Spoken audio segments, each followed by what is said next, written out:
Subscribe करें और bell दबाएं ताकि कोई खबर रह न जाए।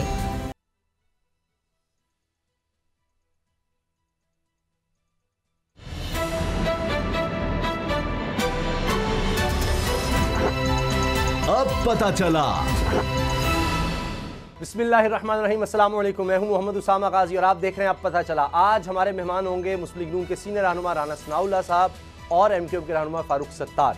और बात हमने करनी है कोरोना वायरस के हवाले से भी, 18वीं तरमीम पर भी, क्योंकि कोरोना से डरना नहीं लड़ना है, ये नारा हुकूमत नहीं सब सियासी जमातें लगा रही हैं। अवाम की जान बचाने की ये जंग बहुत ज़रूरी है, लेकिन इससे भी ज़्यादा ज़रूरी है सियासी लड़ाई, जिसे हमारे राहबर किसी सूरत मौखर करने के लिए तैयार नहीं।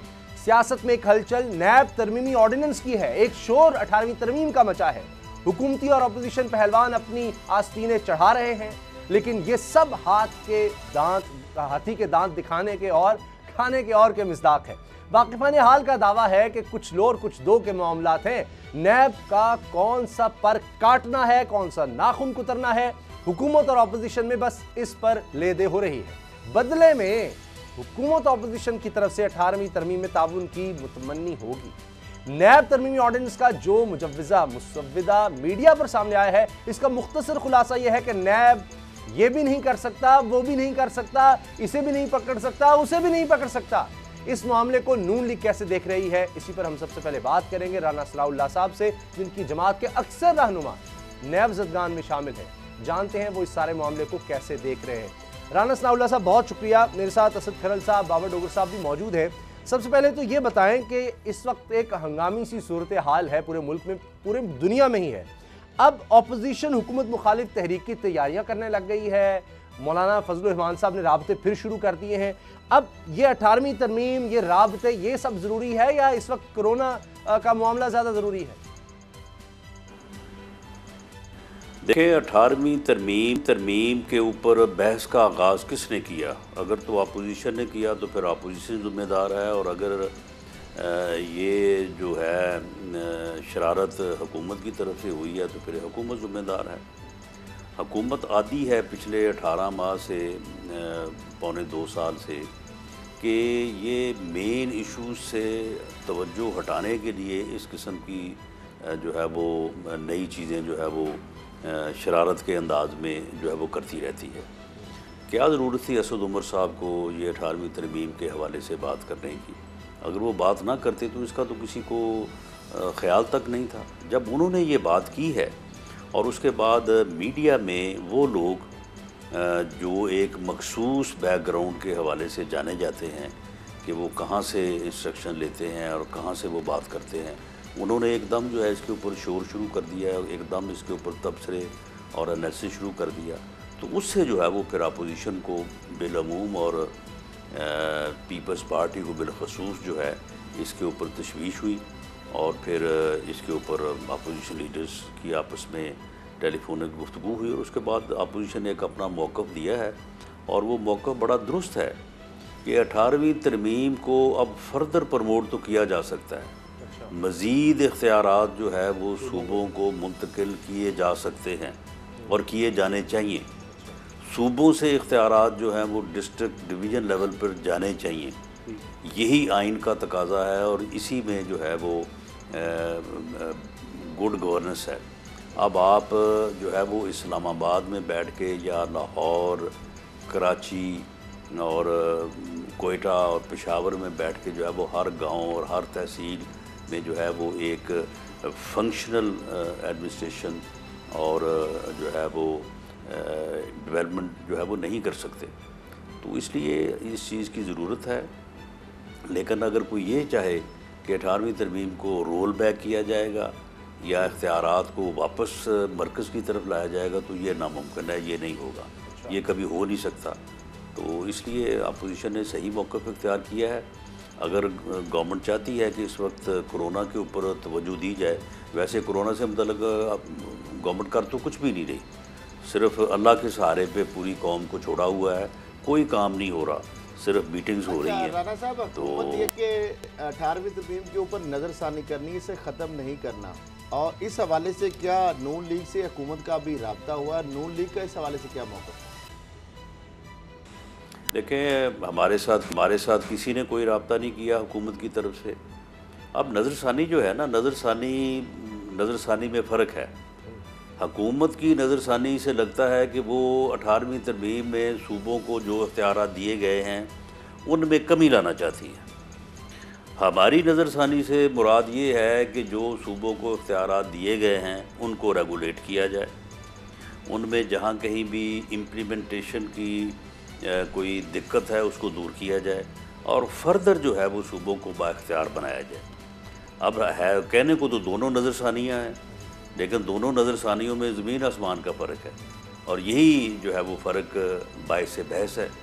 तो इसके ऊपर बहस तो होगी, इसके ऊपर जो है वो दोनों तरफ से नुक्ता नज़र का बयान भी होगा। तो इसलिए मुनासिब यही है कि हुकूमत इस मामले को किसी और वक्त के लिए जो है वो रहने दे और अभी अगर कोई कोरोना के ऊपर उन्हें किसी तनकीद का सामना है तो उसका वो जवाब दें, बजाय इसके कि तनकीद को हटाने के लिए या तनकीद को जो है वो मुबम करने के लिए जो है वो कोई और नया इशू छोड़ दे जो कि ये हमेशा से करते आ रहे हैं। तो ये मुनासिब नहीं है गवर्नमेंट के। राना साहब, दाऊद हुसैन आपके पुराने दोस्त भी हैं और एक जहांदीदा सियासतदान भी है। उन्होंने ये कहा है कि 18वीं तरमीम जो है आने वाली नस्लों के साथ जुल्म किया गया है।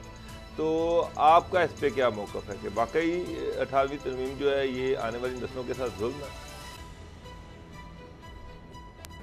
देखें, चौधरी शुजात हुसैन साहब जहांदीदा होने में उनका कोई जो है वो दूसरी राय नहीं है। बड़े सीनियर पॉलिटिशियंस हैं और हमेशा अच्छी बात भी करते हैं, लेकिन वो हमेशा जो है मज़बूत मरकज़ के हामी रहे हैं। वो इससे पहले भी जो है ये चीज़ पूरी तरह से जो है वो साबित है और वैसे भी पंजाब में मज़बूत मरकज़ का रुझान है। पंजाब की ओवरऑल जो सोच है वो मज़बूत मरकज़ की सोच है, लेकिन ये फेडरेशन के लिए बहुत ही फैटल है, फेडरेशन के लिए बड़ी नुकसानदेह है। अगर ये पंजाब की बात मानी जाएगी या पंजाब इसके ऊपर ज़ोर देगा, जो कि नहीं देना चाहिए, तो फिर बाकी तीनों सूबे जो हैं वो बहुत ज़्यादा जो है वो यानी जो है वो अनकंफर्टेबल फ़ील करेंगे और उससे फेडरेशन का नुकसान होगा। 18वीं तरमीम के बाद वो आवाज़ें जो कभी बंद ही नहीं हुई जब से पाकिस्तान बार्ज़ वजूद में आया है, पहले वो आवाज़ें जो है वो मशरक़ी पाकिस्तान में उठी, उसके बाद कभी पख्तूनस्तान के नाम से, कभी सिंधु देश के नाम से, कभी ग्रेटर बलूचिस्तान के नाम से वो आवाज़ें जो है वो किसी न किसी रंग में जो है वो बुलंद होती रहती थी। 18वीं तरमीम होने के बाद आपने ये देखा होगा कि उन आवाज़ों में बड़ी कमज़ोरी आई, वो आवाज़ें जो हैं वो वीक हो गई, बल्कि अब तो आना ही बंद हो गई। तो अगर हम फिर दोबारा इस किस्म की कोई गलती करेंगे तो Pakistan does not mean Punjab. Punjab एक इकाई है, बाकी 3 इकाइयाँ और हैं। सबको जो बात सब एक बात समझाएं, मौलाना सब फिर एक्टिव हो गए हैं। पहले वो हुकूमत मुखालिफ तहरीक में पेश थे, फिर उन्होंने राब्ते तो किए आप लोगों से भी, पीपल्स पार्टी से, लेकिन फिर वो अकेले मिला सजाने पहुँच गए। अब फिर वही राब्ते कर रहे हैं। तो ये नून लीग पीपल्स पार्टी लीड क्यों नहीं करती, मजबूरी क्या है? नहीं, अभी लीड करने का वक्त नहीं आया, अभी तो सिर्फ ये गुफ्तगू की हद तक है। लेकिन अगर इसके ऊपर कोई सीरियस कदम उठाया गवर्नमेंट ने तो बिल्कुल PMLN और पीपल्स पार्टी जो है वो पेश होंगी, वो बिल्कुल इससे पीछे जो है वो नहीं रहेंगे। अच्छा राना साहब, आज कुरान की रिपोर्ट जो है फिर ताखीर का शिकार हो गई। क्या हुकूमत जो भी जिम्मेदार हैं उनके नाम सामने लाएगी और उनको सजा दिलवाएगी? आपका इसके पे क्या मौक़िफ़? मेरा ख्याल है कि ये तख़ीर का शिकार ही रहनी चाहिए, क्योंकि इस रिपोर्ट के ऊपर फ़िलहाल किसी किस्म का कोई अमल दरामद जो है वो मौजूदा हुकूमत के दौर में नहीं होगा। अब ये बुनियाद रखी जा चुकी है, इसके ऊपर अमल दरामद जो है या इसके ऊपर किसी रेफरेंस का या किसी मुकदमे का इंदराज जो है वो किसी और वक्त में होगा। फ़िलहाल उसके ऊपर जो है वो कुछ नहीं होगा, क्योंकि ये बात तो वाज़ेह है कि ये जो डकैती हुई है आम आदमी की जेब से, तकरीबन इसके ऊपर जो है वो 150 से 200 अरब रुपया लूटा गया है। पिछले 3-4 माह में आम आदमी की जेब से चोरी हुआ है। तो इसके जो ज़िम्मेदारान हैं उनके मतलब तो बाकायदा रिकॉर्ड मौजूद है, मीटिंग्स हुई हैं, इजाज़तें हुई हैं। ये जो सब्सिडी में इसे गुम करने की कोशिश की जा रही है, ये नाकाम कोशिश है। सब्सिडी का इसमें सवाल ही नहीं है। भाई जब एक्सपोर्ट होगी तो सब्सिडी तो दी जाएगी। अगर किसी ने एक्सपोर्ट किए बग़ैर सब्सिडी दी है तो वो एक अलग जुर्म है। मामला तो ये है कि ये शॉर्टेज पैदा हुई, शॉर्टेज की वजह से जो है ये कीमतें बढ़ी, कीमतें बढ़ने की वजह से आम आदमी जो है वो लूटा गया, और उस आवाज़ और एहतजाज के ऊपर जो है वो हुकूमत ने इंक्वायरी कमीशन बनाया। अब वो बात रिकॉर्ड पे मौजूद है कि 10 लाख टन की एक दफ़ा और 1 लाख टन की एक दफ़ा जो है वो इजाज़त दी गई है एक्सपोर्ट करने की। वो नोट मौजूद है कि इसके बावजूद इजाज़त दी गई कि जबकि नोट मौजूद था कि सरप्लस नहीं है। तो फिर ये तो एक जो है वो फातरुल अकल आदमी भी समझ सकता है कि अगर शॉर्टेज नहीं है, अगर अपना सरप्लस नहीं है, तो आप अगर उसकी जो है वो एक्सपोर्ट की इजाज़त देंगे या बल्कि खबर ही दे देंगे तो शॉर्टेज तो हो जाएगी, ज़ख़ीरा अंदोज़ी तो हो जाएगी। यही कुछ हुआ है। तो अब ये कोई रॉकेट साइंस है ये पता करना कि ये फ़ैसला कहाँ पे हुआ है, किन लोगों ने किया है, किन लोगों ने चेयर किया है, कौन। अच्छा राना साहब, हुकूमत बीपीएस की जो रिपोर्ट थी तवानाई के हवाले से वो भी जारी कर दी। इसके बाद कर्जा कमीशन की रिपोर्ट जो है वो भी जारी की जा रही है। मेरा सवाल ये है कि इसमें जो लोग मुलविस हैं क्या उनको सज़ा भी कभी मिलेगी या ये रिपोर्टर पार्टी जो है ये इसी तरह से चलती रहेगी और जो मुलविस लोग हैं उनको शायद कभी सज़ा ही ना मिले? नहीं, देखें बात ये है कि अगर तो आप ये रिपोर्टर पार्टी कर रहे हैं कि सारी सूरत हाल धुंधला जाए, यानी अगर तो आईपीपी की रिपोर्ट जो है वो इसलिए हो रही है कि ये डकैती जो है चीनी की और आटे की ये गुम हो जाए, तो ये तो गुम तो नहीं होगी। ये अब एक चीज़ रिकॉर्ड के ऊपर आ गई है, अब जब वक्त आएगा तो ये उठ जाएगी। अब आईपीपी जो है, आईपीपी में जितने भी जो हैं वो डाकू हैं, चोर हैं या माफियाज़ हैं, वो सारे तो इनके साथ बैठे हैं। उसके ऊपर क्या कार्रवाई होगी जी? यानी आईपीपी में जो मेन बेनिफिशरी हैं, जिस तरह से चीनी में जो मेन बेनिफिशरी हैं वो तो गवर्नमेंट में बैठे हैं। आईपीपी के जो मेन बेनिफिशरी जो है वो तो गवर्नमेंट में बैठे हैं, तो इसलिए अब उसके ऊपर क्या जो है वो होगा। ये दरअसल देखें ये कानून कुदरत है। ये जब आप किसी के साथ जुल्म करते हैं तो उसके अजाले के लिए जो है ना अल्लाह ताला बुनियाद जो है ना वो आपके हाथों से ही रखवा देता है। ये बुनियाद जो है ये मौजूदा हुक्मरानों के लिए अल्लाह ताला ने उनके हाथ से ही रखवा दी है। ये रिपोर्टर पार्टी सारी इन्होंने करवा दी है, बाकी काम जो है वो आने वाला कर लेगा।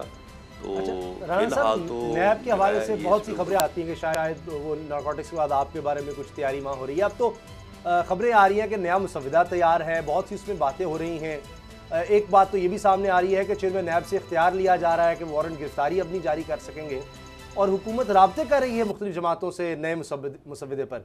तो इस पर नून लीग हुकूमत का साथ देगी नैब के का नया कानून लाने में? देखिए जो बात दुरुस्त हुई उसमें बिल्कुल लेजिस्लेशन में हमने पहले भी हुकूमत के साथ तआवुन किया है। बहुत सारे बिल जो पब्लिक मुफाद आमा के थे वो यूनानिमसली जो है वो प्रोमलगेट हुए हैं, लेजिस्लेट हुए हैं, पास हुए हैं। तो इसमें अगर कोई अच्छी चीज़ें ये लेके आएंगे तो यकीनन हम उसको जो है वो सपोर्ट करेंगे। लेकिन ये बात जो है ना कि जी चेयरमैन नैब से इख्तियार लेके तो किसी और को दिया, वो दिया किसको जाए? अब अगर ये कहें कि जी चेयरमैन नैब से लेके तो एक कमीशन को देंगे और कमीशन में चेयरमैन नैब हो, उसके साथ उसका डिप्टी चेयरमैन हो, उसके साथ उसका प्रोसिक्यूटर जनरल हो, तो ये क्या इख्तियार लेने वाली बात है जी? पहले भी तो वो वहाँ पे मिल के ही वो बैठ के डिस्कशन के बाद ही फैसला करते हैं ना कि भाई ये फ़ोन आ गया है और ये अब करना पड़ेगा, फ़लाँ आदमी को गिरफ़्तार करना पड़ेगा, मजबूरी बन गई है। तो फिर भी वो तीनों बैठ के या चारों बैठ के कर लिया करेंगे। ये इसका फ़ैसला उस वक्त होगा जब ये मालूम होगा कि चेयरमैन से इख्तियार लेके दे किसको रहे हैं, तो उसके बाद फिर देखेंगे, फिर अगर वो बात दुरुस्त हुई। लेकिन इसमें 2-3 चीज़ें जो है ना वो तो मस्ट हैं, वो अपोजिशन के मशवरा करने या बात करने से उनका कोई तल्लक नहीं है। मिसाल के तौर पे सुप्रीम कोर्ट ने 1 साल हो गया है इस बात को कि सुप्रीम कोर्ट ने बड़ी वाज़ेह डायरेक्शन या एडवाइस दी हुई है कि इसमें बेल का इख्तियार जो है वो अदालत को दिया जाए और रिमांड जो है 90 दिन का इसको जो है वो CRPC के मुताबिक किया जाए। तो अब ये तो अपोजिशन के साथ मशवरा करने वाली बात नहीं है, बगैर मशवरे के होना चाहिए और होगा, क्योंकि ये सुप्रीम कोर्ट की डायरेक्शन अगर नहीं होगा तो फिर लाजमी बात है कि सुप्रीम कोर्ट इसके ऊपर जो है वो फैसला कर सकता है। राना साहब, ख्वाजा बरादरान से जो राब्ता है, क्या पंजाब में किसी बड़ी तब्दीली का पेश नामा है? नहीं, कोई ऐसी बात नहीं है, वो सिर्फ अपने ज़ाती तल्लुक़ की बुनियाद पे जो है वो मिले हैं और चौधरी साहबान जो हैं वो इस बारे में उन्होंने ना तो किसी ख्वाहिश का इजहार किया है कभी हमारे साथ और ना ही जो है वो हमने कभी उनको कहा है। उसकी वजह यह है कि इन हाउस तब्दीली हमारी जो है वो डिमांड नहीं है और ना हम चाहते हैं। हमारी डिमांड अगर कोई है तो वो मिड टर्म इलेक्शन है, लेकिन वो भी अब कोरोना क्राइसिस की वजह से जो है वो अब उसके ऊपर भी जो है वो फ़िलहाल। अच्छा राना साहब, एक तरफ कोरोना के इशू पर और सिंध के दरमियान बहुत ज़्यादा सियासत हो रही है, दूसरी तरफ वज़ीर-ए-आज़म का जो इमदादी सरगर्मियों का प्रोग्राम है उसको भी शदीद तनकीद का निशाना बनाया जा रहा है। यहाँ तक कि मौलाना तारिक जमील की दुआ पर भी इतराज़ात उठाए जा रहे हैं। इस पर आप क्या कहेंगे, आपका क्या मौक़िफ़ है? देखें जी, ये सियासत जो है ये हुकूमत ही कर रही है, वफाक ही कर रहा है, क्योंकि वफाक कोई फ़ैसला नहीं कर सका। वफाक का वज़ीर आज़म का बड़ा वाज़ेह 2 टोक मौक़िफ़ था कि लॉकडाउन नहीं हो सकता, नहीं होना चाहिए, इसका नुकसान होगा। सिंध गवर्नमेंट का बड़ा वाज़ेह मौक़िफ़ था कि जी लॉकडाउन होना चाहिए। अब चाहिए ये था कि वफाक फ़ैसला करता, लेकिन क्योंकि वज़ीर आज़म ने कौमी कंसेंसस पैदा नहीं किया, सबको इकट्ठा नहीं किया, सबके साथ उन्होंने बैठना जो है वो अपनी तौहीन समझा, तो फिर वो इतने कमज़ोर थे कि सिंध के चीफ मिनिस्टर ने जो है वो 24 को अनाउंस कर दिया कि जी मैं लॉकडाउन कर रहा हूँ। तो फिर वफाक में इतनी हिम्मत नहीं थी कि उसको रोकता या अपने डिसीजन पे कायम रहता। फिर वफाक ने भी लॉकडाउन कर दिया। इस्लामाबाद में भी लॉकडाउन हो गया, पंजाब में भी हो गया, KPK में भी हो गया, बलूचिस्तान में भी हो गया। लेकिन क्योंकि वफाक का मौक़िफ़ अदरवाइज़ था, फ़ैसला उन्हें मजबूर होकर करना पड़ा सिंध गवर्नमेंट की वजह से, तो वो एक कन्फ्यूज़ लॉकडाउन हुआ। उस लॉकडाउन का फ़ायदा नहीं हुआ। अगर उस लॉकडाउन का फ़ायदा होता तो 2 हफ्ते बाद जो है वो आप मरहला बार अपनी इकॉनमी को खोल सकते थे। आप उन 2 हफ्तों में मैसिव टेस्टिंग करते जिस तरह से बाकी दुनिया में हुआ है, और उसके बाद एरियाज़ आइडेंटिफाई हो जाते, लोग जो है वो सस्पेक्ट्स अलहदा हो जाते और उनको आइसोलेट करके तो उसके बाद आप खोल देते। क्योंकि 2 हफ्ते का झटका इकॉनमी बर्दाश्त कर सकती थी, लोग बर्दाश्त कर सकते थे। इससे ज़्यादा का झटका बर्दाश्त करने की पाकिस्तान की इकॉनमी में सकत ही नहीं है। लेकिन हमने जो है वो काम नहीं किया जो लॉकडाउन में करना था, लॉकडाउन कर दिया। वो लॉकडाउन कम और बिज़नेस लॉकडाउन ज़्यादा था। हमने सिर्फ ये किया कि बाज़ार बंद कर दिए, फैक्ट्रियाँ बंद कर दी, लोगों का कारोबार बंद कर दिया, लेकिन लॉकडाउन नहीं किया। बाकी हर काम उसी तरह से चलता रहा, लोग जाते आते हर जगह जो है वो उसी तरह से रहा। सिर्फ ये है कि लोगों को ये कहा कि जी काम नहीं करना आपने, बाकी आप जो है वो बेशक आप हज़ारों की तादाद में राशन लेने के लिए इकट्ठे हो जाएं, पैसे लेने के लिए इकट्ठे हो जाएं और किसी काम के लिए हो जाएं, लेकिन काम आपने नहीं करना, बिज़नेस नहीं करना। वो इकॉनमी का भी बेड़ा गर्क हो गया है 1 महीने में, और उसका फ़ायदा भी जो है वो कोई नहीं हुआ। तो इसकी तमाम तर ज़िम्मेदारी जो है वो वफाकी हुकूमत के ऊपर जाती है। और यही वजह है कि आपने ये देखा कि ये पिछले दिनों जो 4 घंटे का वो टेलीथॉन का ड्रामा हुआ है, तो 4 घंटे में तमाम चैनल्स का प्राइम टाइम लेने के बावजूद मासवाए खुद नमाई के हासिल क्या हुआ है? 55 करोड़। इतने पैसे तो मेरा ख्याल है कि वज़ीर-ए-आज़म साहब जो है ना, वो 2-3 आदमियों को फ़ोन करते तो कम से कम इससे 3 गुना पैसे जो है वो ज़्यादा इकट्ठे हो जाते। और उल्टा वहाँ पे जो है वो मौलाना तारक जमील साहब को बुलाया हुआ था। मौलाना तारक जमील साहब, आपको पता ही है कि वो हर हुक्मरान के लिए जो है वो हमेशा उनकी दुआएं होती हैं, और हर हुक्मरान के लिए उनकी इसी तरह से रो रो के दुआएं करना और उनकी हिचकी बंद जाना, ये जो है वो सबको मालूम है। एक ज़माने में वो फरमाया करते थे कि मियाँ नवाज शरीफ, आप इस मुल्क की, पाकिस्तान की आप आखिरी उम्मीद हैं। और उस वक्त भी जो है वो इसी तरह से वो जज्बाती हो के तो जो है उनके आंसू निकला करते थे।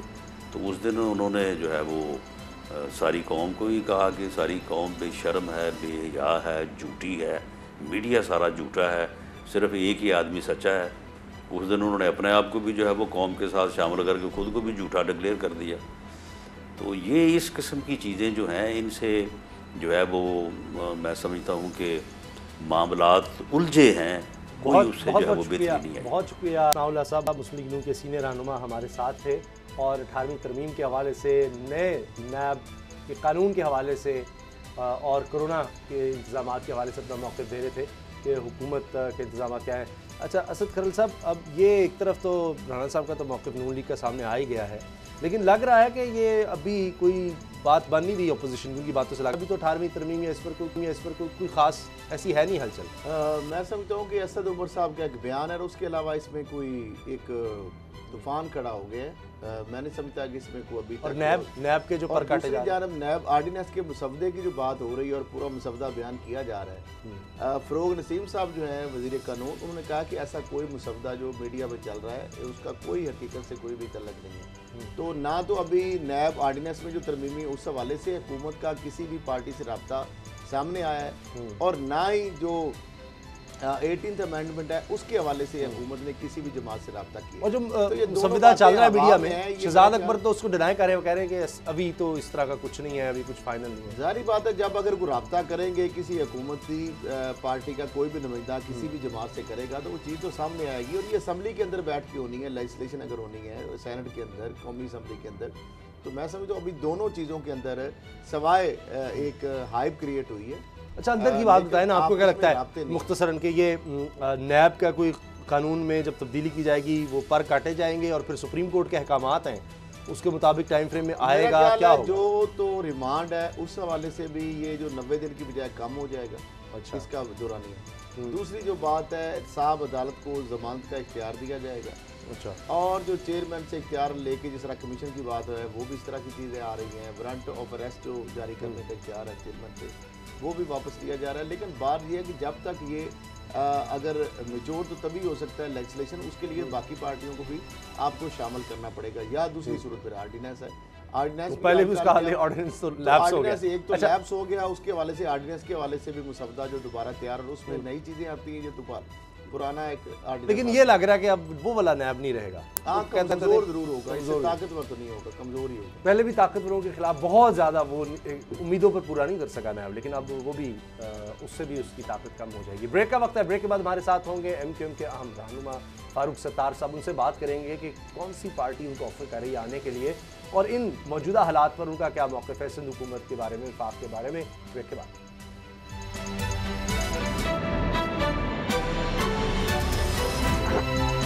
अब पता चला।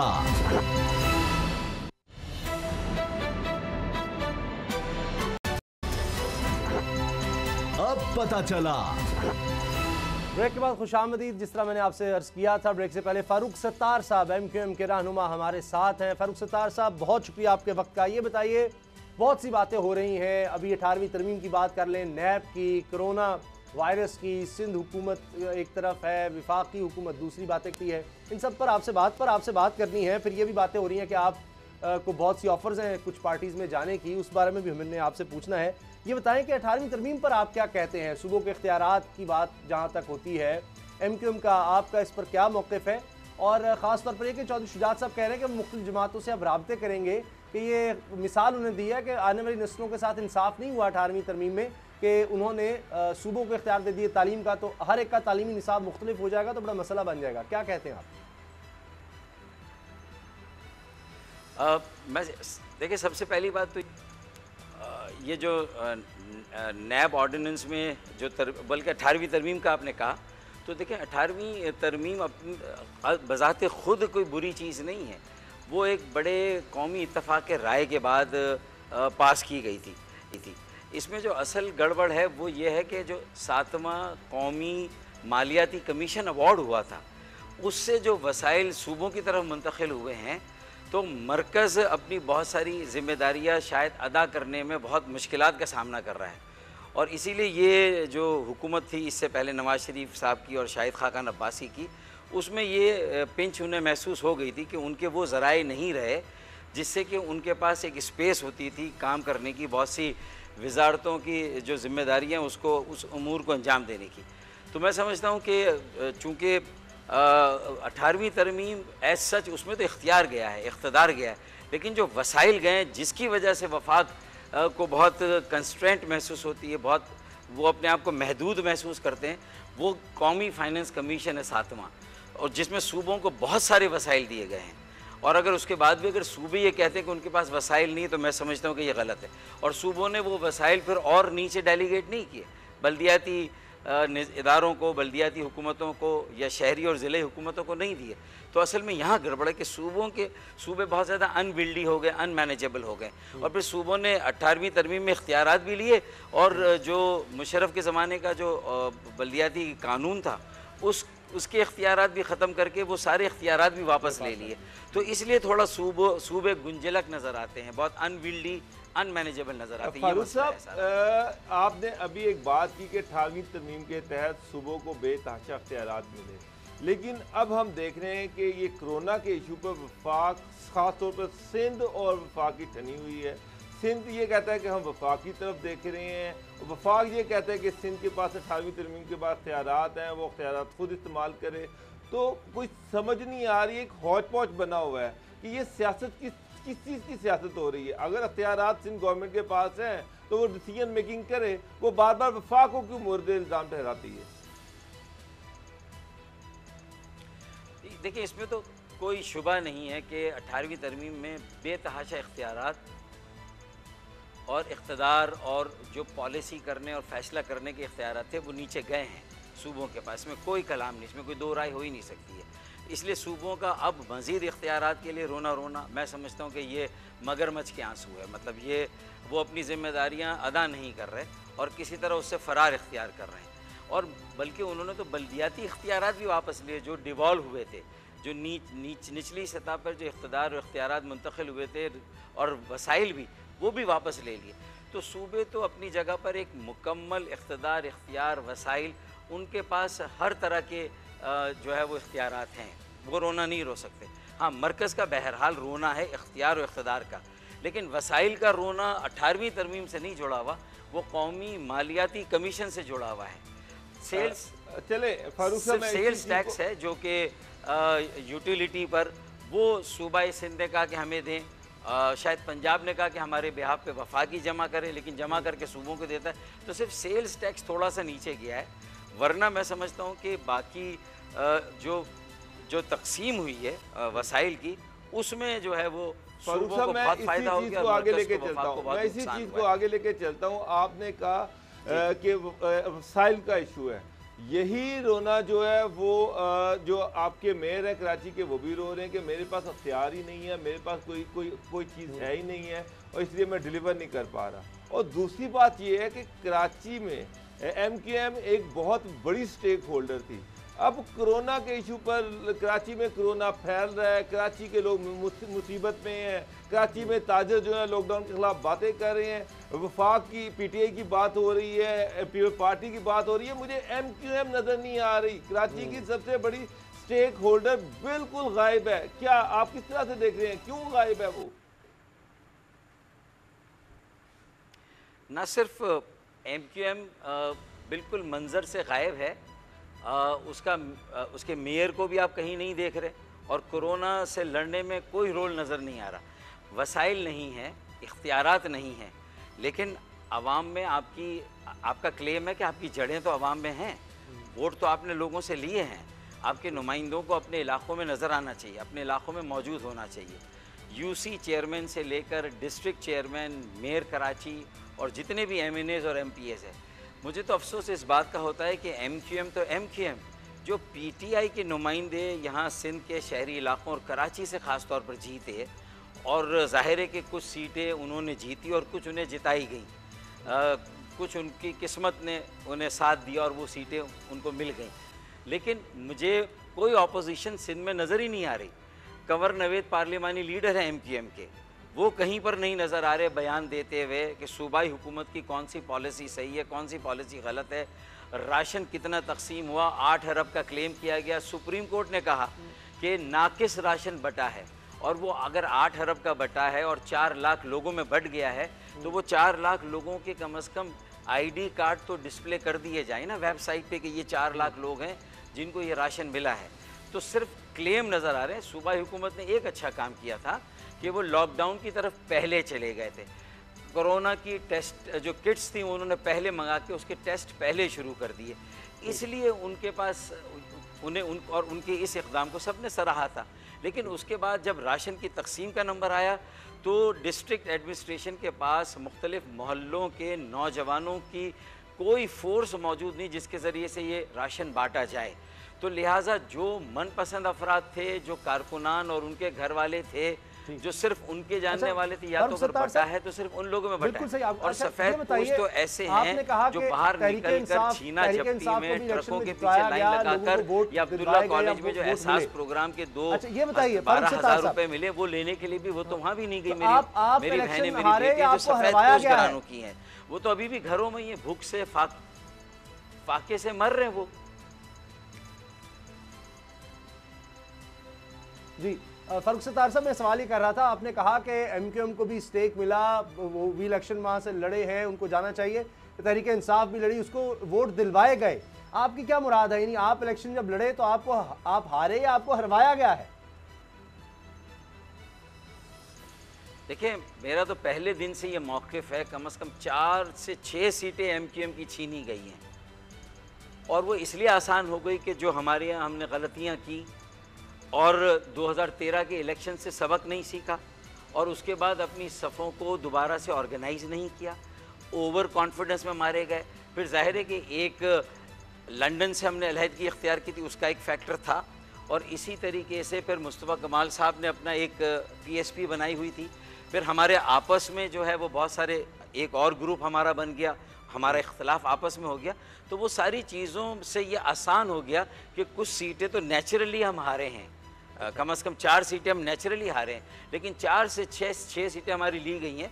और मैं तो अदालत में हूँ, मैं साबित भी कर रहा हूँ कि 20,000 बैलेट पेपर सिर्फ मेरे हल्के से लापता हैं, गायब हैं, उनकी कोई उसको अकाउंट फॉर नहीं किया गया और वो कहीं मौजूद ही नहीं है। तो उससे ज़रा वाज़े हो जाता है कि किस किस्म की धांधली हुई है। मेरा सवाल फिर वही है कि कराची के मेयर तो MQM के हैं, वो फोटो सेशन के लिए तो पहुंच जाते हैं, लेकिन अभी तक मुझे कोई उनकी सर्विस नजर नहीं आई। कोरोना वाले इशू पर कराची में MQM खामोश क्यों है? MQM के मेयर चुप क्यों हैं? MQM जो कराची की मालिक थी, कराची की करता धरता थी, आज क्यों नहीं नजर आ रही? देखिए, ये जो इस वक्त MQM है, इसे अगर आप MQM ना कहे तो ज़्यादा बेहतर है, क्योंकि ये तो मुनाफा कौमी मूवमेंट बन गई है, ये मुत्तहदा कौमी मूवमेंट नहीं है। और मेरा यही झगड़ा था इन मुनाफा खोरों से, जिसकी वजह से मैंने कहा कि नज़रियाती अवामी एक इनकलाबी MQM जो 1984 में हमने कायम की थी, जिसने 1986 में बड़े जलसों के रिकॉर्ड तोड़े, और उसके बाद चंद सालों में वो आए, उन्होंने देखा और उन्होंने फतह किया। हमने झाड़ू फेर दी, मैदान मार लिया, नौजवानों का कितना बड़ा इनकलाब आया। पहले मैं 28 साल की उम्र में मेयर बना, उसके बाद मुस्तफ़ा कमाल साहब 33 साल की उम्र में मेयर बने। वो हमारे वो साल थे जब हम नज़रियाती बुनियादों पर काम कर रहे थे, मुखलिस पुरखुलूस नीयत के साथ बेलौस लोगों की खिदमत कर रहे थे, दिन रात काम करना, दिल और जान से काम करना। लोग हमारी मिसाल देते थे, हमारे नज़्म ज़ब्त की, हमारे डिसिप्लिन की, हमारी तंजीम की। लेकिन उसके बाद जो हमारे यहाँ बिगाड़ पैदा हुआ तो उसकी कीमत हमने चुकाई 2013 के इलेक्शन में भी। बहुत मुश्किल से हमने इज़्ज़त सादात बचाई थी, हमारी पगड़ी गिर गई थी, बड़ी मुश्किल से बची। फिर 2018 में हमने मज़ीद सबक नहीं लिया तो आपने देखा कि MQM बिल्कुल ज़मीन पर आ गए और अब भी लगता है कि ये उसी तनख्वाह पे काम करेंगे। ये मुनाफा कॉम्यूमेंट, जो एक सवाल में मफादात हैं, अच्छा, इनफरादी मफादात साहब आपने कहा मुनाफा कॉम्यूमेंट बन गई है, इज्तिमाई मफादात है उनको बालाए ताक रख दिया गया है और कोई जहां से आपको ऑफर्स हो रही है 40 अरब रुपए मिले जो मेयर कराची को, उसका हिसाब देने के लिए मुख्तलिफ जमातों से, उसमें भी कोई मंसूबा पानी का, एक निकासी आपका, ट्रांसपोर्ट का या कोई एक मंसूबा कचरा उठाने का कि जिसमें आपने कुछ बेहतरी की हो, कि कोई एक इन्वेस्टमेंट बुनियादी किसी एक काम में नहीं है। तो ये तो तय हो गया कि ये MQM वो MQM हरगिज़ नहीं है, ये चंद लोगों की कॉरपोरेट सेक्टर की कंपनी बन गई है जिसमें चंद लोगों ने अपने शेयर डाले हुए, आप इस मुनाफाखोर MQM का हिस्सा नहीं है बकौल आपके। तो आपको जो ऑफर्स आ रही हैं, नून लीग ये क्लेम कर रही है कि वो आपको ऑफर कर रही है, तो क्या आप दूसरे ऑप्शन पे गौर कर रहे हैं? क्या नून लीग के को ज्वाइन करने की कोई बातचीत आपकी चल रही है? देखें, किसी पार्टी को ज्वाइन करना अपने करियर के इस स्टेज पे जहां मैं 5 दफ़ा कौमी असम्बली का रुकन मुंतखब हुआ, 2 मरतबा सूबाई असम्बली का, 1 मरतबा मेयर, सूबाई वज़ीर, वफाकी वज़ीर, उसके बाद और एक पार्टी की सरबराही करने के बाद अब अगर मैं किसी मेन स्ट्रीम और पार्टी में जाता हूं तो मैं समझता हूं मेरा वोट बैंक उसको बिल्कुल वो उसको मुस्तरद करेगा, मेरे इस मूव को एक्सेप्ट नहीं किया जाएगा। वो समझेंगे कि मैं सियासत के लिए और अपनी पोजीशन के लिए जा रहा हूं। मैं इंशाअल्लाह आज़ाद हैसियत में भी, अगर मुझे ये MQM हाई कोर्ट वापस नहीं मिलती और ये MQM अगर मुझे कारकुनों की मदद से वापस नहीं मिलती है और होश के नाखुन नहीं लेते मेरी ये साथी, खालिद मकबूल को मैं बददियानत आदमी नहीं समझता। खालिद मकबूल सिद्दीकी इस पूरी लॉट में बेहतर आदमी है, लेकिन खालिद मकबूल सिद्दीकी भी डमी सरबराह बन गए हैं।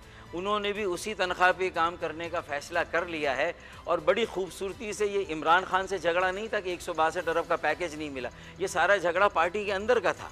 यानी मुझे हटाने के बाद भी पार्टी में खालिद मकबूल को भी सरबराही नहीं करने दी गई, बल्कि खालिद मकबूल के पैरों के नीचे से भी ज़मीन खींच ली गई, उनकी वजारत लेके अपने किसी मनपसंद वजीर को दे दी गई। आप देखें वजारत की तब्दीली है साहब, तो भले आदमी जिस तरह आपने कहा, तो पार्टी के ऊपर किसकी गिरफ्त है, कौन प्रॉपर्टी चला रहा है, पार्टी चला रहा है? दूसरा ये कि आप नून लीग की दरखास्त मुस्तरद समझे आपकी जानब से शमूलियत के हवाले से? देख, मैंने उनका शुक्रिया भी अदा किया और बहुत दिलगीर होकर मैंने उनसे माजरत की। उन्होंने बहुत मोहब्बत से, बड़ी अपनाइयत से और बड़े इसरार से उनमें से कई लोगों ने मुझे अप्रोच किया और कहा कि आप PMLN में आ जाएं, ये आपके बुज़ुर्गों की जमात है और यहाँ आपको बहुत कंफर्ट मिलेगा, यहाँ पॉलिसी फ़ैसलों में आप होंगे और कराची मेन स्ट्रीम में आ जाएगा और आगे अगर कोई मौका मिलेगा तो कराची में भी तरक्याती काम, रिकॉर्ड तरक्याती काम होंगे। मुझे शहबाज शरीफ साहब ने कहा, एहसन इकबाल ने कहा, शाहिद खाकान अब्बासी ने कहा, अयाज सादिक साहब ने कहा, और मैं उन सब की इज़्ज़त करता हूँ कि वो पॉलिटिकल लोग हैं और सियासी तौर पर बातचीत करते हैं और जो शिकवा गिला उनसे मैं करता हूँ वो खुले दिल से उस गिले और शिकवे को भी सुनते हैं। तो मुझे उनका कम से कम अंदाज़ सियासत दूसरों से बेहतर लगा। पीपल्स पार्टी से भी ऑफ़र थी मुझे PTI से भी ऑफ़र्स हुई, लेकिन मेरे ख़्याल में इस वक्त मैं बल्दियाती इलेक्शन पर फोकस कर रहा हूँ। ये कोरोना के उससे हम निकलें, कोरोना में जो कर सकते हैं वो हम कर रहे हैं, फिर हम बल्दियाती इलेक्शन में एक आज़ाद ग्रुप बना के उतरेंगे। अगर मुझे MQM ना मिली और पतंग ना मिली तो पतंग के सामने भी अगर उम्मीदवार लाने पड़े। कराची में मैंने एक बहुत वसी यूथ के साथ एंगेजमेंट की, नौजवानों के साथ, और मुझे यकीन है कि हम अगली काउंसिल बहुत कम उम्र काउंसिल होगी और अगला मेयर बहुत कम उम्र मेयर होगा कराची का, हैदराबाद का इंशाल्लाह। ये मुनाफाखोर कौमी मूवमेंट को कौन चला रहा है? अगर खालिद मकबूल सिद्दीकी भी आप कहते हैं जी अच्छे आदमी है, फिर कोई आमिर खान ग्रुप उसको चला रहा है? कौन चला रहा है इस मुनाफा कौमी मूवमेंट को? देखें, एक सरबरा आमिर खान हैं, दूसरे सरबरा कंवर नवेद हैं, तीसरे सरबरा वसीम अख्तर हैं और फिर 2-3 छोटे छोटे सरबरा भी, उनके अभी मैं नाम नहीं लेता, तो वो चला रहे हैं इस मुनाफाखोर कौमी मूवमेंट को। और वजह तौर पर जब आपने और मैंने कहा कि अगर आपके पास इख्तियारात नहीं हैं, वसाइल नहीं हैं, तो जितने होने चाहिए उतने नहीं हैं। मैं मानता हूँ, मैं इस मामले में उनके साथ हूँ। लोकल गवर्नमेंट मौसर होनी चाहिए, बावसीला होनी चाहिए, बाइख्तियार होनी चाहिए, नहीं है, मानता हूँ। लेकिन फिर आपको 3 साल के बाद आपको इस्तीफ़ा देकर अवाम में जाकर खड़ा हो जाना चाहिए था।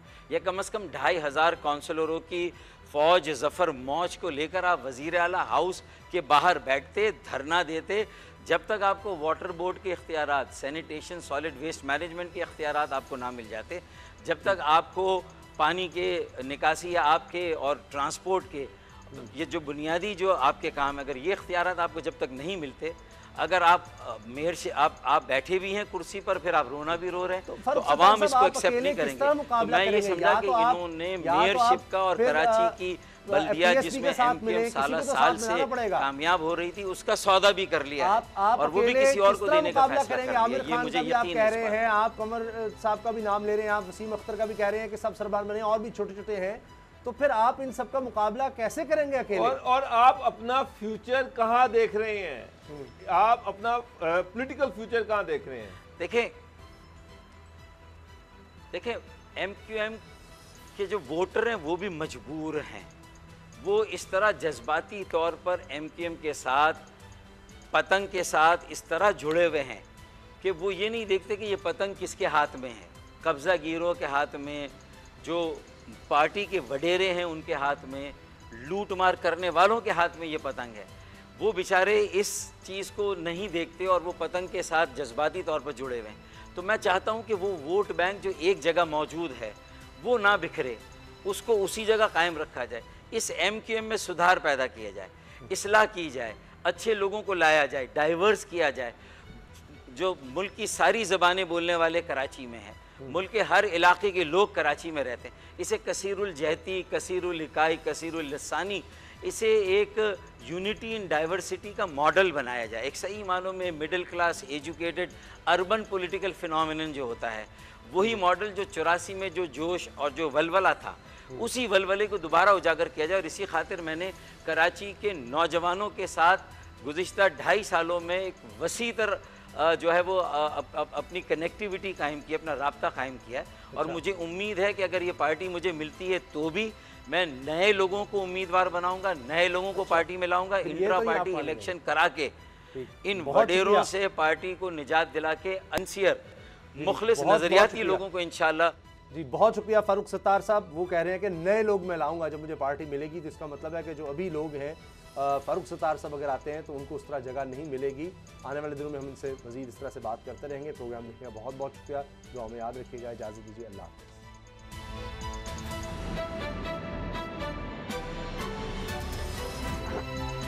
अब पता चला। सब्सक्राइब करें और बेल दबाएं ताकि कोई खबर रह न जाए।